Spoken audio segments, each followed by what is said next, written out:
1500 रुपयात घर चालतं का असं देखील सवाल त्यांनी केलं। असं आहे की संजय राऊत असो की वडेट्टीवार जे विरोधी पक्षनेता आहे, आता वडेट्टीवारची किती कुवत आहे आणि किती त्याची मर्यादा आहे हे सगळ्यांना माहीत आहे।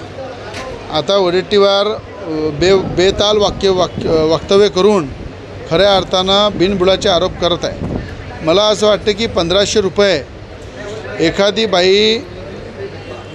एखादी महिला जेव्हा मजदुरी करते शेतामध्ये, जेव्हा एखाद्या आजूबाजूच्या घरामध्ये काम करते, तर त्या कुटुंबासाठी खऱ्या अर्थानं 1500 रुपये हे तिच्या जीवनामध्ये खूप मोठे राहतात। आज 1500 रुपयामध्ये राखीमध्ये ते मुलांसाठी ड्रेस घेऊ शकते, एखादी स्वतःची साडी घेऊ शकते, एखादा गोड पदार्थ घरामध्ये तयार करू शकते।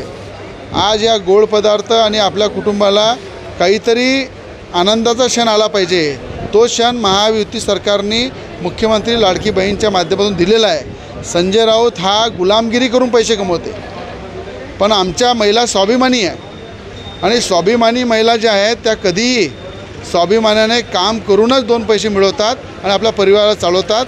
आणि वडेट्टीवार जे आहे तो सुद्धा आज काँग्रेसचा गुलाम आहे, कधी तो शिवसेनेमध्ये होता, कधी आणखी पक्षामध्ये जाईल। तर मला असं वाटतं हे गुलामाची जी फौज आहे यांना लाडकी बहिणाचा आपुलकी कधी समजणार नाही।